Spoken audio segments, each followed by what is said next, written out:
Abu Hurairah ரலியல்லாஹு சொல்றாங்க எப்படின்னா, கீல லி ரசூலில்லாஹி ஸல்லல்லாஹு அலைஹி வஸல்லம் அய்யு நிசாஇ கைர்.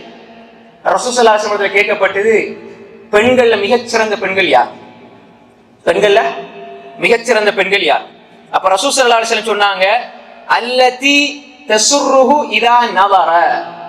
அல்லதி தசுர்ருஹு இதா நதர. அவளை நீங்க பார்த்தால் அவள் உங்களை மகிழ்விப்பாள். அப்படின்னா என்ன? நம்ம வளமையா கேட்கிற ஹதீஸ் தானே. அவள் உங்களை பார்த்தால் அவள் உங்களை மகிழ்விப்பாள். இதான் சிறந்த பெண்ணுக்கு முதலாவது சொன்னாங்க ரசூல் ஸல்லல்லாஹு அலைஹி வஸல்லம். அவளை பார்த்தா அவங்கள மகிழ்விப்பாள். அப்படின்னா என்ன அர்த்தம்? அழகா, நல்ல சொல்லுங்க, நல்ல அழகா ட்ரெஸ் பண்ணி, நல்ல அழகா எப்பயுமே கண்குளிர்ச்சியாக இருக்கணும். அப்படித்தானே? நிறைய பயன்கள் இல்ல மாஷா அல்லாஹ் இப்படித்தான் விளக்க சொல்றாங்க. இல்லை சகோதரர்களே, அதாவது ஒரு கணவன், இந்த ஹதீஸுடைய இது அடிப்படை அம்சத்தை புரிஞ்சு கொள்ளுங்க. ரசூல் ஸல்லல்லாஹு அலைஹி வஸல்லம் என்ன சொன்னாங்க? பார்த்தால் பெண்களில் மிகச்சிறந்த பெண்கள் யார்? கணவன் மனைவி பார்த்தா மனைவி சந்தோஷப்படுத்தணும் சொல்லி போட்டு ஹதீஸ்க்கு விளக்கம் சொல்லும் பொழுது பெரும்பாலும் அல்லாஹ் பாதுகாத்தவர்களை தவிர நல்ல அழகா ட்ரெஸ் பண்ணணும், அழகா உடுத்திருக்கணும், எப்பயும் மேக்கப் போட இருக்கணும். கணவன் பார்த்தா வேற பெண்ணை பார்க்காத அளவுக்கு நல்ல கண்குளிர்ச்சியா இருக்கணும், இருக்குதான் வேணும். அது மூணாவது. டெஸ்டுக்கு 2 இருக்குது. நேரடி கருத்து ஹதீஸ்ல 2 இருக்குது. ஒன்று, அவளுடைய மார்க்கத்தால் உங்களை சந்தோஷப்படுத்தணும், அவளுடைய குணங்களால் உங்களை சந்தோஷப்படுத்தணும். மனைவியை பார்க்கும் பொழுது அவளுடைய ஈமான பார்த்து நீங்க சந்தோஷப்படணும், அவட தீனை பார்த்து சந்தோஷப்படணும், அவட இபாதத்தை பார்த்து சந்தோஷப்படணும், அவட அகலாத்தை பார்த்து சந்தோஷப்படணும். பொய் பேசாத மனைவி என்று சந்தோஷப்பட வேண்டும். நிறைய இந்த ஹதீஸ் அப்படியே அதான் நான் சொல்றேன். உலகம் சார்ந்து நம்ம பார்க்கிற அது 2வது. 3வது, முதலாவது கருத்தை பாருங்க. அக்கீதாவுல, இபாதத்துல, அவருடைய இஹ்சான்ல, அக்லாக்ல உங்களோட பெண், உங்களோட மனைவி உங்களை மகிழ்விக்க வேண்டும். பார்த்தாண்டா கண்ணால பார்க்கிறது மட்டுமல்ல, கண்ணால பார்த்தா மட்டுமல்ல, எப்பொழுதும் உடனே பார்க்கிற அழகாய்க்கிறாரு. ராவில 12 மணிக்கு பார்க்கிறாரு, நல்ல அழகாவல். இதல்ல, பார்த்தாண்டா எப்பயும் அழகாய்க்கணும், பார்த்தாண்டா எப்பயும் அழகாய்க்கணும். அப்படி அல்ல அன்புக்குரிய சகோதரிகளே.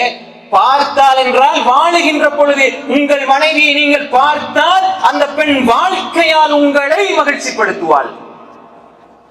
என்ற மனைவிக்கு அழகு பெருசா இல்ல. என்ன மனைவி அப்படின்னா ஒரு 55 வயசுக்குள்ள இந்த ஹரிஸ் காலாவதி ஆகும். அப்படியா? இல்லை.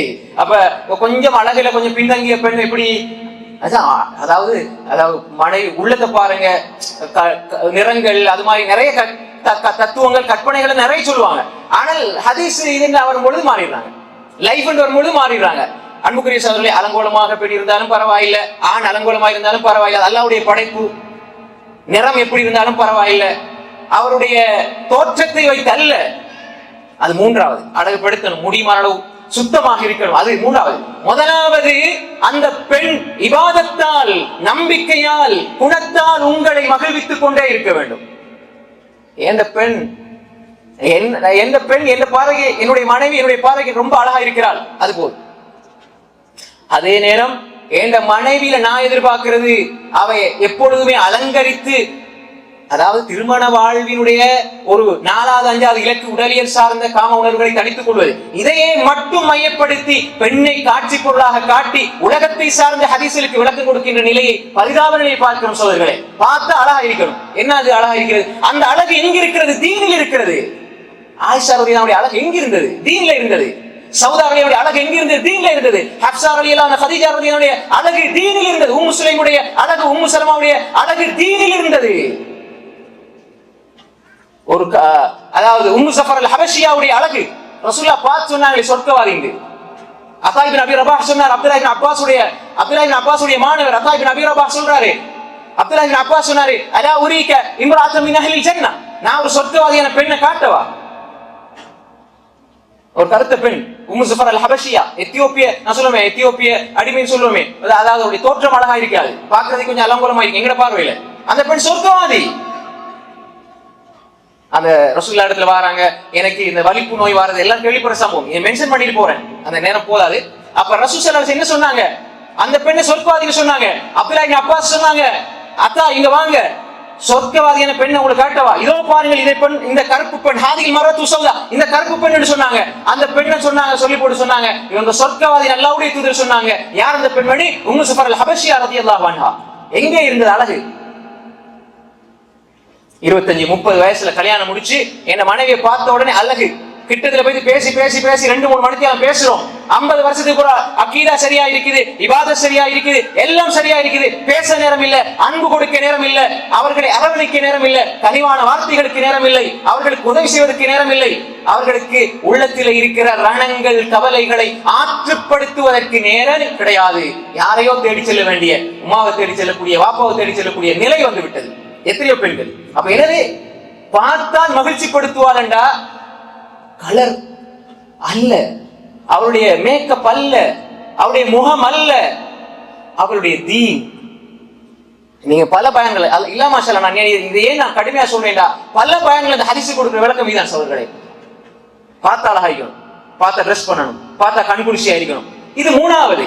அழகா இருக்கணும், சுத்தம் என்ற பகுதிக்குள்ள அது வரும். அது மூன்றாவது பகுதி. முதலாவது மார்க்கத்தால் கணவன் என்னை கொண்டு திருப்தி அடைகிறார், மனைவி என்னை கொண்டு திருப்தி அடைகிறார்.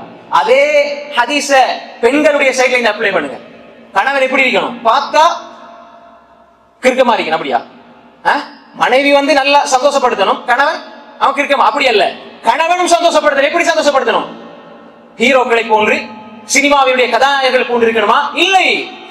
அபூபக்கரை போன்று, உமரை போன்று, பிலாலை போன்று நீங்கள் ரலியல்லாஹு அன்ஹு. ஈமான். ரசூலுல்லாஹி ஸல்லல்லாஹு அலைஹி வஸல்லம் சொன்னாங்களே, சொர்க்கத்துல காலடி சத்தம் கேட்டேன் பிலால். யாருடைய சத்தம்? பிலால் ரலியல்லாஹு அன்ஹு. அழகா, பார்த்த உடனே மயங்கர அழகா.